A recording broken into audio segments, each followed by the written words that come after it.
Well, I'm really proud of my group. Demetrius is a hamstring issue.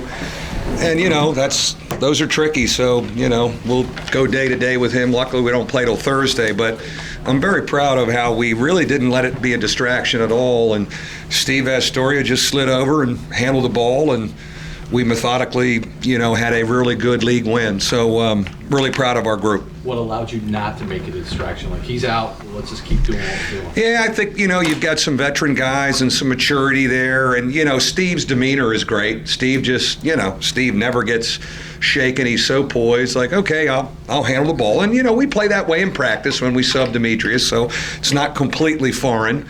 We've rested him sometimes. We rested him last Monday. He didn't practice at all because I just wanted to get him some rest. And so Steve handled the ball for an hour and a half in a scrimmage last Monday. So, we've done it before, but I thought we were really good with it today. Was there no way Demetrius could have gone? Yeah, no way. Yeah, you're not going to put him back in and re-injure. The hamstrings are tricky, and you don't see him in basketball much.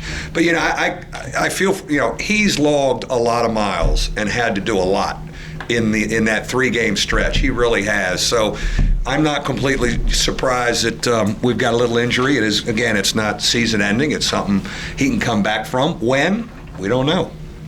Mike, do you spend any time over the course of the season, sort of thinking through some of those worst-case scenarios? Yeah. What you're going to do if you lose a guy for the season? Right.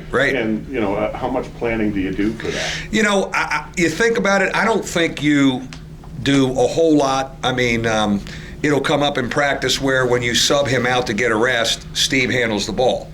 And in the course of when Demetrius is healthy, in the course of a 90-minute practice, we'll sub him out some. So Steve is there handling the ball with that team.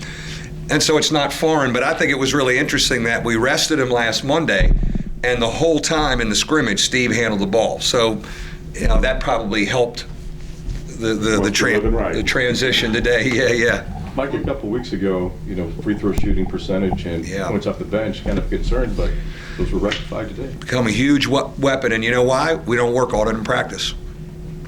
You don't do it anymore. Sometimes when you sit there, we're going to do a pressure free throw, and everybody's got to make one, and we're going to run. We haven't worked on it as a team. I tell them to go shoot them on your own.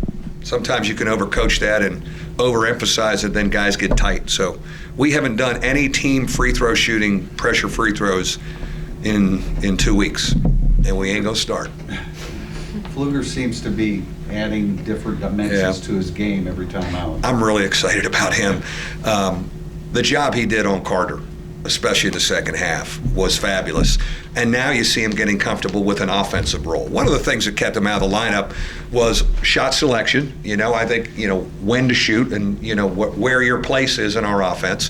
And he also was a little loose with the ball when he first got here. He's really improved in those areas.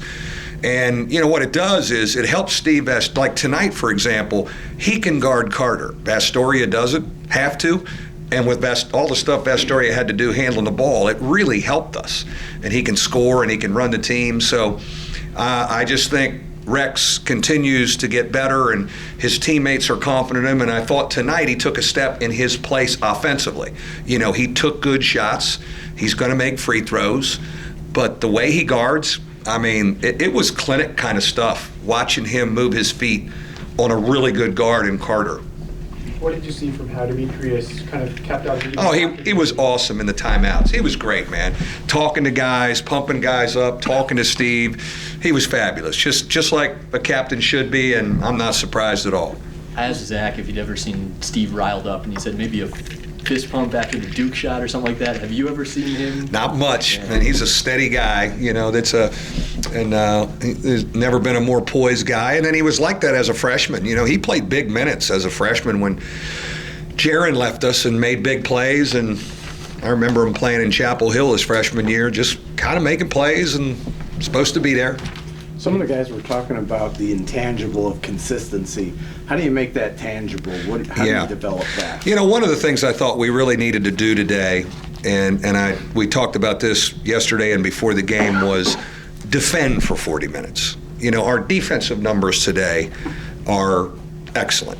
And now Pfluger in the game on their best player has something to do with it, and but we had to be better there. You know, our numbers are still not acceptable overall, but can this get us trending defensively a little better? Because obviously, you know, offensively, we won? We're still one, you know, so we got that handled.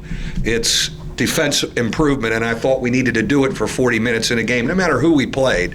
So hopefully we can grow off of that. How many donuts did you buy? I bought, I think I bought $500 worth of donuts for my students. You know, first of all, our crowd was great today, and our crowd was great on Wednesday. Like, they have really energized. We've got a really good home court thing going. Our student ticket holders were great. I think it was a sellout, which is great. But our students now are coming down there and having fun, and I just want to keep thanking them and recruiting them. I need them back. I'm going to need them back next Sunday.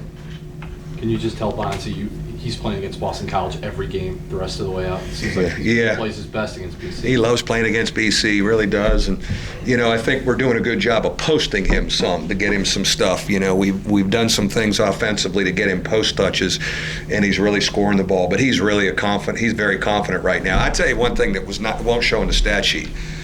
Zach August didn't have the big offensive night that he had the other night, but his defense on the ball screen with Carter, we know Rex was good on Carter, but how Z showed and then kind of came back on Clifford and got deflections, it's the best. He was fabulous. That was a two-man deal defending Carter. Rex was great, don't get me wrong, but you got to have help from that big. And I thought Z, you know, when to fake, when to get back. He got deflections.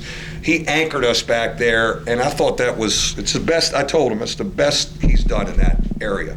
4 straight for you guys now. How do you kind of keep this thing rolling? Well, we love being 5-2. You know, we need some rest. I'm glad we don't play till Thursday. I'm glad that I can watch Syracuse play tomorrow night with the cancellation or the postponement of the game at Virginia. But 5-2 is 5-2, and you want to keep rolling. And we played pretty well on the road. We've been pretty good on the road, and so we get to go on the road to an exciting place to play. New for some of our younger guys playing in the Carrier Dome, but you know. On to the next one. We saw you had Troy around the program a little bit the last day or two. Yeah. What's that like? Yeah, it's been great having him around, and it was an honor to coach him. I was very lucky. I get the job here, and I have a lottery pick and the Big East Player of the Year to coach. You know, you just don't want to screw a guy up like that. Thankfully, I didn't. We had a good year. We got to the tournament, and he got his. He was the 14th pick in the draft. And $69 million later, I need to ask him for some money here in a little bit. I'm going to get him. Anyways, I'm honored he's up there, well-deserved. He loves this place, and it's neat to see him. Thanks, guys.